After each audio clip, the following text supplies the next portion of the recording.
नमस्कार दोस्तों, electromagnetic channel में आप लोगों का एक बार फिर से स्वागत है। दोस्तों, हम लोग का यूपी पॉलिटेक्निक थर्ड सेमेस्टर के सब्जेक्ट मशीन फर्स्ट का जो लेक्चर सीरीज चल रहा था, इसके अंतर्गत हम लोगों ने डीसी सीरीज जनित्र के अभिलक्षणों को पढ़ लिया था और आज का हमारा टॉपिक रहेगा डीसी कंपाउंड जनित्र का अभिलक्षण। तो हम लोग जानते हैं डीसी कंपाउंड जनरेटर दो प्रकार का होता है, जिसमें हमारा पहला प्रकार है डीसी लॉन्ग शंट कंपाउंड जनित्र और दूसरा है हमारा डीसी शॉर्ट शंट कंपाउंड जनित्र।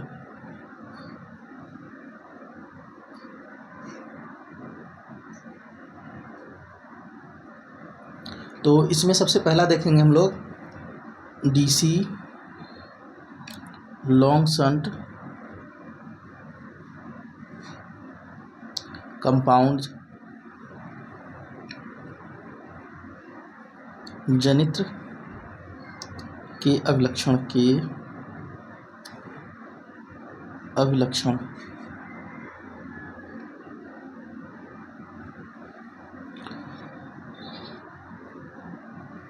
तो सबसे पहले इसका जो है चित्र बना लेते हैं कि DC long shunt compound generator होता कैसा है। तो आइए देखते हैं। ये होता है कुछ इस तरीके का। यहाँ हमारा हो जाता है श्रेणी फील्ड वाइंडिंग और ये हमारा आर्मेचर पे कार्बन ब्रशेस और ये वाला हमारा शंट फील्ड वाइंडिंग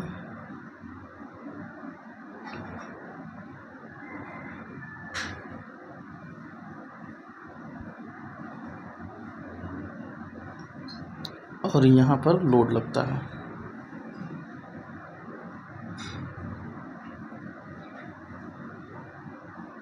यहाँ से हमारा RA हो जाएगा, EG, यहाँ से जो करंट निकलेगा IA, इसमें ISE, इधर IL और इधर जो करंट जाएगा ISH।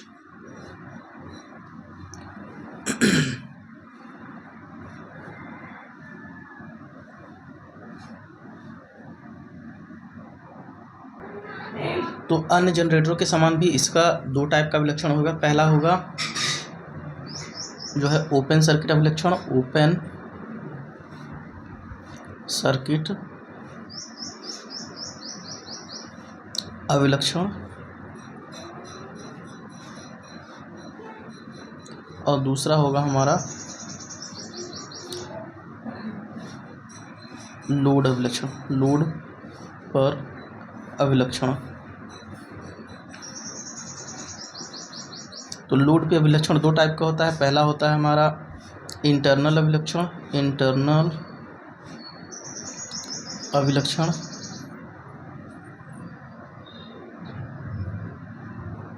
और दूसरा होगा हमारा एक्सटर्नल अभिलक्षण।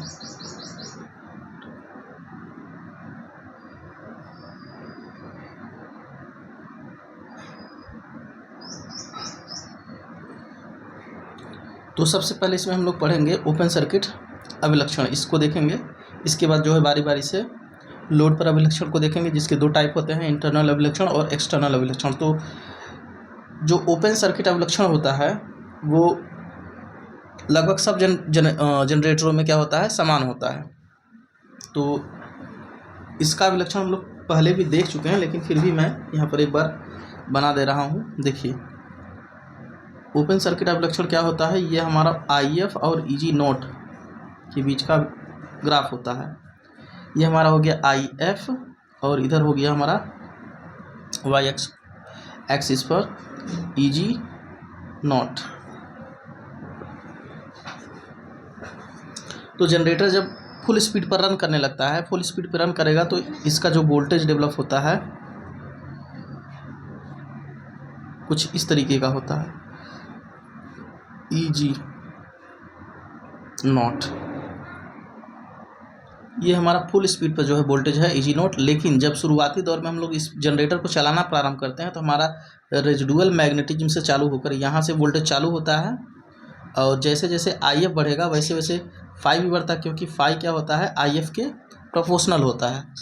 तो जैसे जैसे φf बढ़ेगा वैसे वैसे हमारा वोल्टेज भी बढ़ते बढ़ते बढ़ते बढ़ते यहाँ तक इस तरीके से पहुँचता है, और यहाँ पर जाकर जब हमारा कोर सैचुरेट हो जाता है तो ये स्थिर हो जाता है, EG0 पूरा अपना वैल्यू प्राप्त कर लेता है। तो ये हमारा होता है नो लोड पर अभिलक्षण, ओपन सर्किट अभिलक्षण या फिर नो लोड पर अभिलक्षण। इसके बाद हमारा आता है लोड पर अभिलक्षण। तो लोड पे अभिलक्षण ये कंपाउंड जनरेटर का हम लोग पढ़ रहे हैं।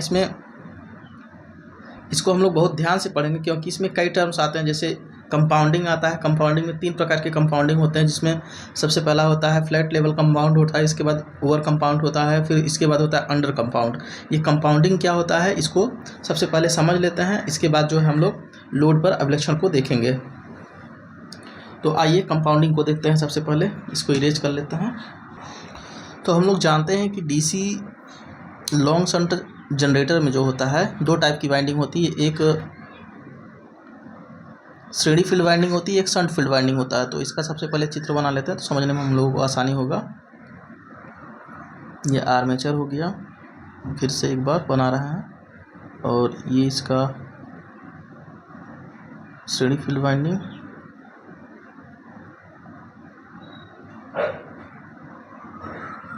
ये शंट फील्ड वाइंडिंग, ये हमारा लोड हो गया।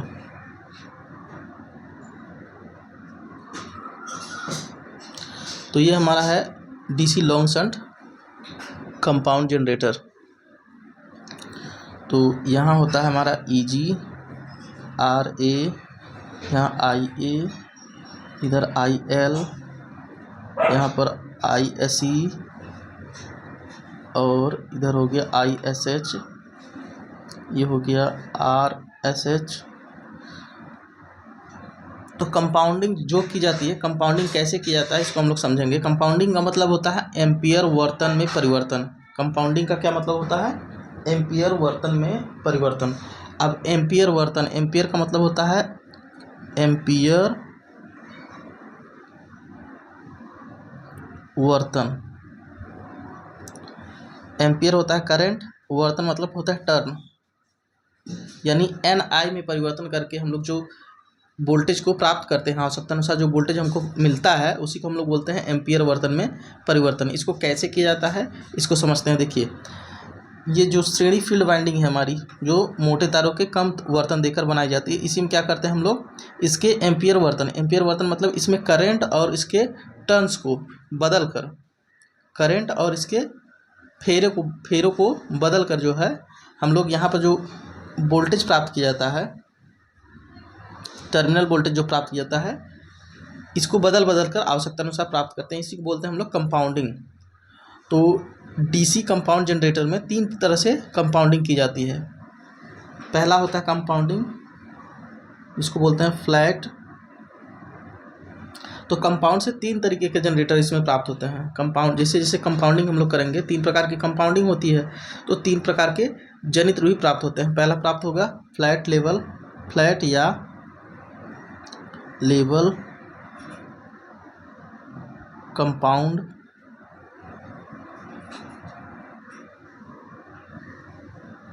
जनित्र, और दूसरा प्राप्त होगा अंडर कंपाउंड जनित्र,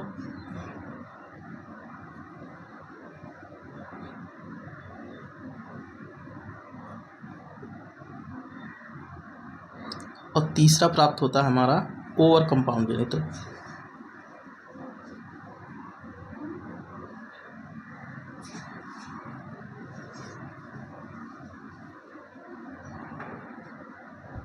ये 3 तरीके का जनरेटर प्राप्त होता है।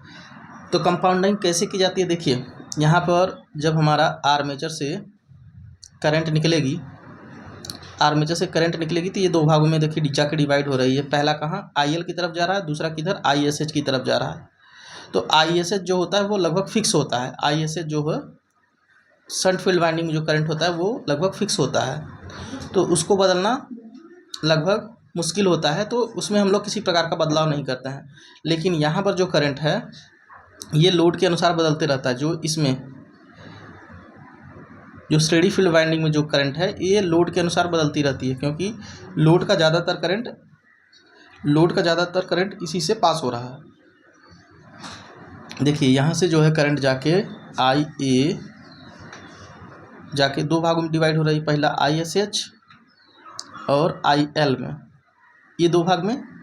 देखिए यहाँ से आई ए निकल रहा है और यही आई ए आई एस सी के बराबर है, आई ए आई एस सी के बराबर है। ये किस कंपाउंड जनरेटर में होता है? लॉन्गसन कंपाउंड जनरेटर में। और यही आई ए आगे चलकर यहाँ इस नोड पर दो भागों में डिवाइड हो जा रही है, पहला आई एल में और दूसरा आई एस एच में।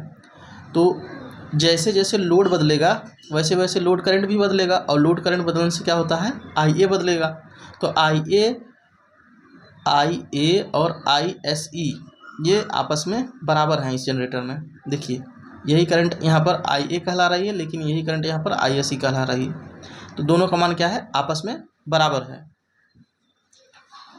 तो लोड को बदलकर इसमें करंट को बदला जा सकता है, यानी इस मान को बदला जा सकता है, लेकिन इसके परिवर्तन से भी यहाँ पर वोल्टेज में प्रभाव होता है। जो यहाँ पर वोल्टेज उत्पन्न हो रहा है इस वोल्टेज में परिवर्तन होता है, लेकिन अब यहाँ पर हम लोग थोड़ा सा एम्पियर, ये टर्म जो है टर्म में बदलाव कर देंगे, तो इसका जो गुणनफल करेंगे आई और एन का जब गुणा करेंगे तो वैल्यू बड़ी प्राप्त होगी। तो वैल्यू बड़ी प्राप्त होगी कि मतलब क्या होता है कि अगर हमको यहाँ पर बदलाव अधिक करना है, यहाँ पर वोल्टेज में बदलाव अधिक करना है, तो इसमें और इसमें दोनों में बदलाव करना होगा। इसी को हम लोग बोलते हैं कंपाउंडिंग करना। तो ये बदलाव कैसे करते हैं? पहला तो लोड धारा को बदलने से खुद इसमें बदलाव होगा, और दूसरा क्या होगा, जो यहाँ पर ये वाली कॉइल है जिसको हम लोग श्रेणी फील्ड वाइंडिंग बोलते हैं, इसको क्या करते हैं, कभी टर्न कम कर देंगे आवश्यकता अनुसार, कभी मीडियम टर्न रखेंगे, और कभी क्या करेंगे, ज़्यादा टर्न रखेंगे, जैसी हमको आवश्यकता होगी उसके अनुसार हमको यहाँ पर टर्मिनल पर वोल्टेज प्राप्त होगा। अब ये कैसे होता है? देखिए ये डीसी कंपाउंड जनरेटर में जो पहला टाइप होता है हमारा, क्या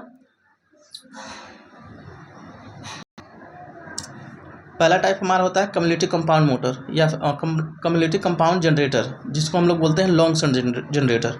तो लॉन्ग शंट जनरेटर में क्या होता है, जो ये इस फील्ड की वाइंडिंग होती है और इस फील्ड की वाइंडिंग होती है, ये इस तरीके से जुड़े होते हैं कि एक दूसरे का सपोर्ट करते हैं। सपोर्ट करते हैं का मतलब क्या है, इसके द्वारा जो फ्लक्स उत्पन्न हो रहा है, इसके द्वारा जो फ्लक्स उत्पन्न हो रहा है फाई एस एच, और इसके द्वारा जो फ्लक्स उत्पन्न हो रहा है phi S E, phi S H और फाई एस ई, ये एक दूसरे का सपोर्ट करते हैं। सपोर्ट करने का मतलब क्या है, एक दूसरे को ऐड करते हैं। तो phi S H plus phi S E बराबर फाई, जो टोटल फ्लक्स होता है इन दोनों का एडिशन होता है, इन दोनों का क्या होता है, सम होता है। तो सम होने से क्या होता है कि इसमें जब बदलाव होगा टोटल फ्लक्स में भी बदलाव होगा।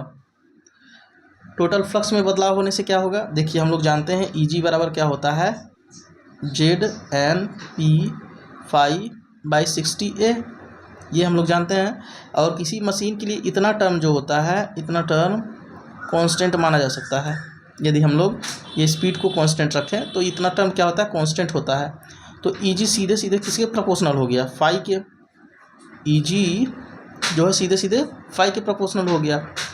तो फाई बढ़ने से क्या होगा, ईजी हमारा बढ़ेगा, और ईजी बराबर क्या होता है हमारा जनरेटर के केस में, ईजी बराबर होता है V plus I A R A. तो ईजी जब बढ़ेगा तो वी भी हमारा बढ़ेगा। इसी को हम लोग बोलते हैं कंपाउंडिंग। तो कंपाउंडिंग में सबसे पहला देखते हैं हम लोग फ्लैट या लेवल कंपाउंड।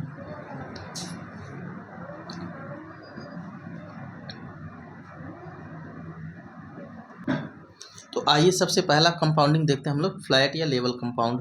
पहला फ्लैट या लेवल कंपाउंड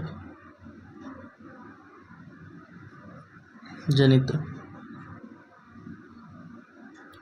देखिए इसमें क्या करते हैं हम लोग, ये हमारा परिवर्तित नहीं होता है, इसमें जो है इसको फिक्स रखते हैं, इसमें टर्न्स की संख्या कम रखते हैं, इसमें टर्न्स की संख्या क्या रखते हैं, कम रखते हैं। तो क्या होता है, देखिए हम लोग जानते हैं कि जो हमारा अभिलक्षण प्राप्त होता है कुछ इस तरीके का,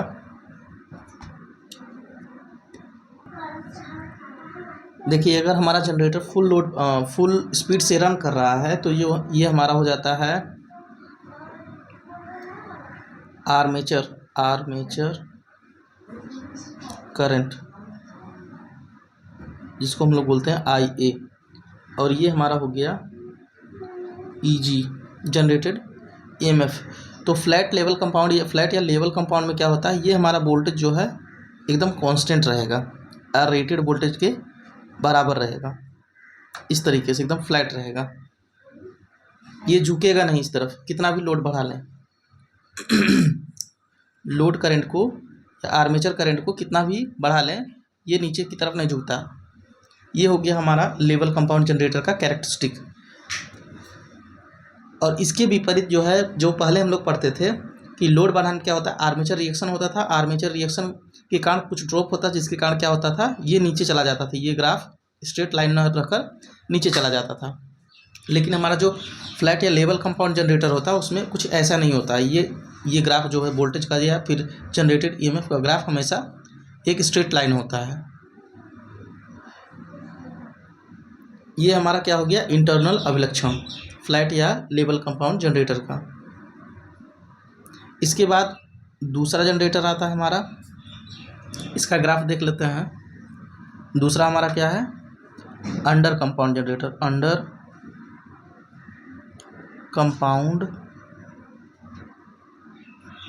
जनित्र।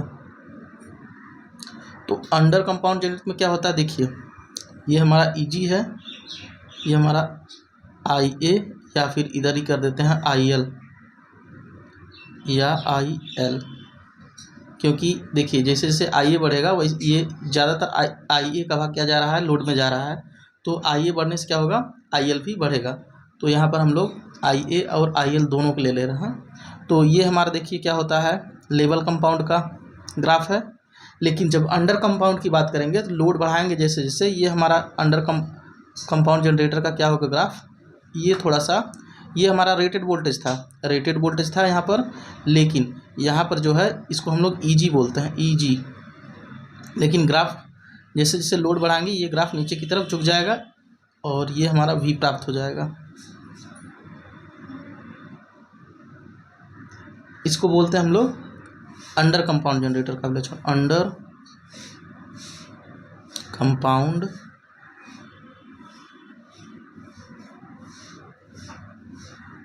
जनित्र का अभिलक्षण।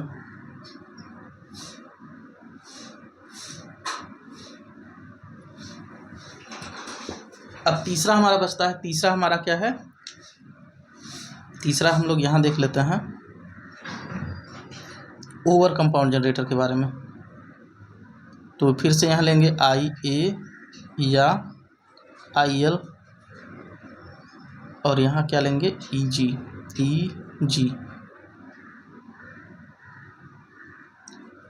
ये हमारा जो है फ्लैट का जो है कर्व हो गया। लेकिन अब ओवर कंपाउंड में क्या होता है, जो हमारा ग्राफ प्राप्त होता है ये इसके ऊपर जाता है।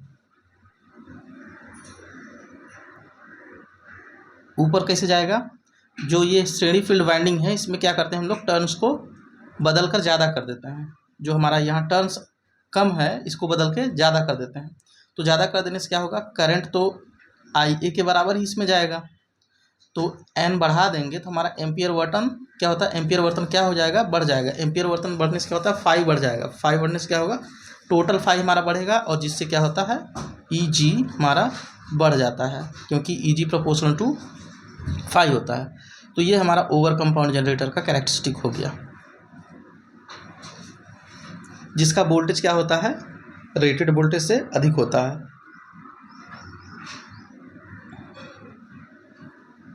अब इसके बाद हमारा टॉपिक बचता है वोल्टेज रेगुलेशन।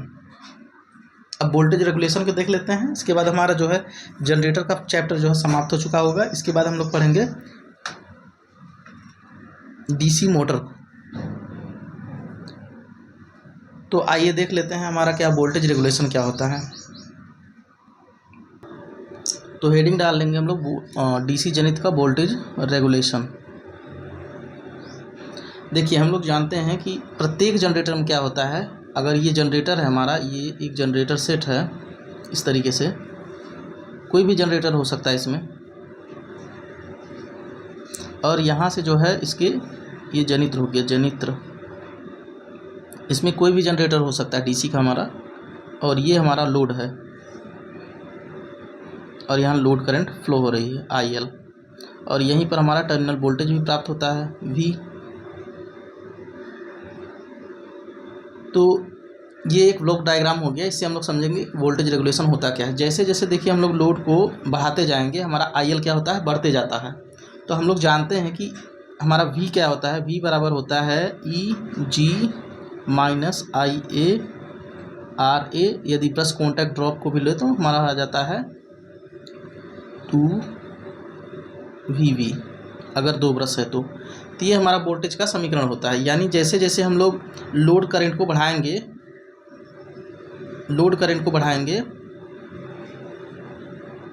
वैसे वैसे हमारा क्या होता है, लोड करंट देखिए बढ़ाएंगे तो वैसे वैसे क्या होता है, आर्मेचर करंट बढ़ेगा, क्योंकि आर्मेचर से ही सारी की सारी करंट फ्लो होती है। तो आर्मेचर करंट के फ्लो होने से क्या होता है, वोल्टेज ड्रॉप बढ़ता है। वोल्टेज ड्रॉप बढ़ने से क्या होता है, इस टर्मिनल वोल्टेज में क्या होता है, गिरावट होता है। जैसे जैसे देखिए यहाँ पर EG में से ये IA RA घटेगा तो इसका मान जो है कम आते जाता है, ये कम होते जाता है।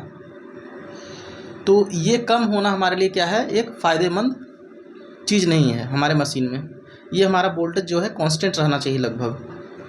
तो इसी को ध्यान में रखते हुए हम लोग क्या करते हैं, कैलकुलेशन करते हैं, जिसको हम लोग बोलते हैं वोल्टेज रेगुलेशन, कि इसमें कितना बदलाव हो रहा है लोड के बढ़ाने पर और घटाने से। इसी टर्म को हम लोग बोलते हैं वोल्टेज रेगुलेशन। तो इसका फॉर्मूला होता है कि वोल्टेज रेगुलेशन बराबर, ये शॉर्ट में मैं लिख रहा हूँ, वोल्टेज रेगुलेशन बराबर क्या होता है, नो लोड पर टर्मिनल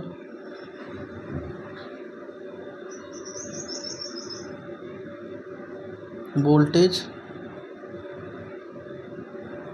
माइनस फुल लोड पर वोल्टेज, फुल लोड पर वोल्टेज अपान में फुल लोड पर वोल्टेज, फुल लोड पर वोल्टेज। ये हमारा वोल्टेज रेगुलेशन का फॉर्मूला होता है। यदि यही वोल्टेज रेगुलेशन को हम लोग परसेंटेज में निकालें तो वोल्टेज रेगुलेशन इन परसेंटेज, तो क्या होगा, कुछ नहीं होगा, यही रहेगा, यहाँ पर केवल 100 का गुणा हो जाएगा। देखिए इसको हम लोग शॉर्ट में लिख दे रहे हैं, V on no load minus V on full load upon full load voltage गुणे 100। ये हमारा वोल्टेज रेगुलेशन होता है। आई होप वोल्टेज रेगुलेशन आप लोगों को समझ में आया होगा। अब इसके बाद देखते हैं हम लोग विभिन्न प्रकार के जनरेटर जो हम लोग पढ़े हैं और उनकी कैरेक्टरिस्टिक बारे में पढ़े हैं, उसका वोल्टेज रेगुलेशन क्या क्या होता है उसको देख लेते हैं। जो बहुत महत्वपूर्ण जनरेटर हमारे हैं उनके जो वोल्टेज रेगुलेशन पर क्या उनका वोल्टेज रेगुलेशन कैसा होता है उसको समझ लेते हैं। तो ये वोल्टेज रेगुलेशन जो हमारा होता है, वोल्टेज रेगुलेशन जिसको VR से हम लोग डिनोट कर रहे हैं, ये हमारा कम से कम होना चाहिए, ज़्यादा नहीं होना चाहिए। ज़्यादा होने का मतलब क्या है कि हमारा वोल्टेज में परिवर्तन जो है बहुत ज़्यादा हो रहा है, तो वोल्टेज में फ्लक्चुएशन नहीं होना चाहिए, फ्लक्चुएशन कम से कम होना चाहिए। यानी वोल्टेज रेगुलेशन हमारा जितना कम होगा उतना अच्छा माना जाता है। तो आइए सबसे पहला जनरेटर हम लोग देखे थे शुरू में एकदम, DC शंट जनरेटर, शंट जनित्र। तो शंट जनित्र को हम लोग देखिए दो नामों से और पुकारते थे। पहला क्या, constant flux machine, constant flux machine बोले थे हम लोग इसको। और इसके लोड में जो है, लोड में वेरिएशन से क्या होता है, इसके वोल्टेज में वेरिएशन बहुत ही कम, ना के बराबर होता है। तो यानी देखिए जब इसमें VNL हमारा नो लोड वोल्टेज और फुल लोड वोल्टेज और फिर फुल लोड वोल्टेज से इसका अनुपात निकालेंगे, इसमें 100 का गुणा करके एक परसेंटेज निकालेंगे वोल्टेज रेगुलेशन। तो देखिए नो लोड वोल्टेज जितना होता है लगभग उतना ही क्या होता है हमारा फुल लोड वोल्टेज भी होता है। तो ये और ये आपस में जब घटेंगे तो ये क्या होगा, क्वांटिटी बहुत ही कम आएगा, बहुत ही कम आएगा। उसके बाद फुल लोड वोल्टेज से डिवाइड भी करना है तो वो और कम हो जाएगा, यानी हमारा डीसी शंट जनित्र का जो वोल्टेज रेगुलेशन होता है बहुत ही कम होता है। तो यहाँ पर हम लोग लिखेंगे कि डीसी शंट जनित्र का वोल्टेज रेगुलेशन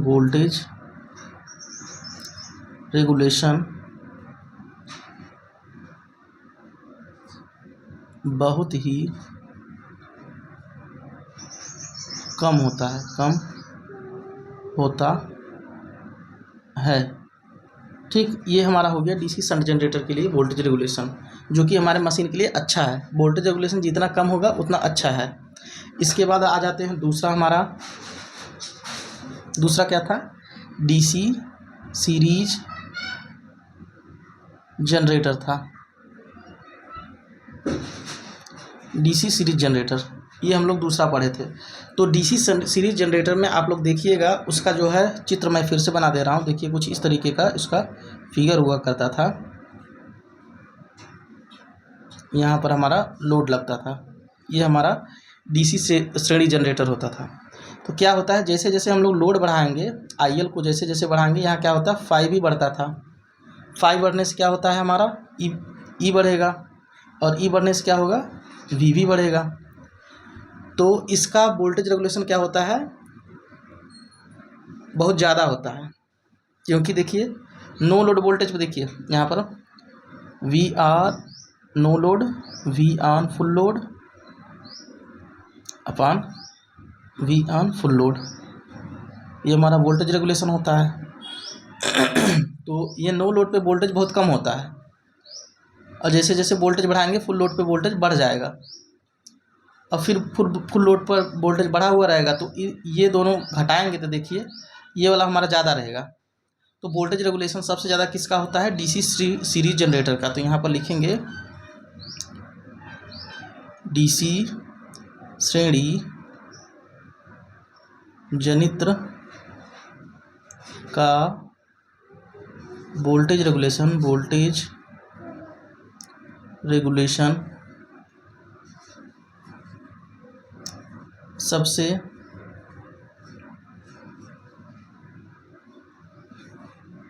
सबसे ज़्यादा होता है। सबसे ज़्यादा होने का मतलब क्या है, वोल्टेज रेगुलेशन बहुत ही पुअर घटिया होता है। तो इसको भी लिख लेंगे यहाँ पर हम लोग। यहाँ पर देखिए नोट में करके लिख लीजिए, नोट डीसी सीरीज जनित्र का वोल्टेज रेगुलेशन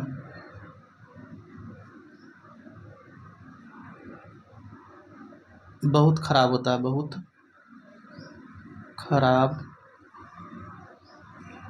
होता है। तो ये 2 जनरेटर का होगा। इसके बाद हमारा अगला जनरेटर है हमारा डीसी कंपाउंड जनरेटर। तो उसको भी देख लेते हैं। डीसी कंपाउंड में 2 टाइप के जनरेटर होते हैं। सबसे पहला हम लोग देखेंगे कम्युलेटिव कंपाउंड, इसके बाद डिफरेंशियल को देखेंगे।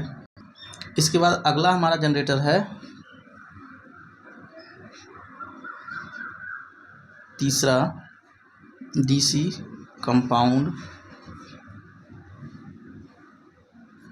जनित्र।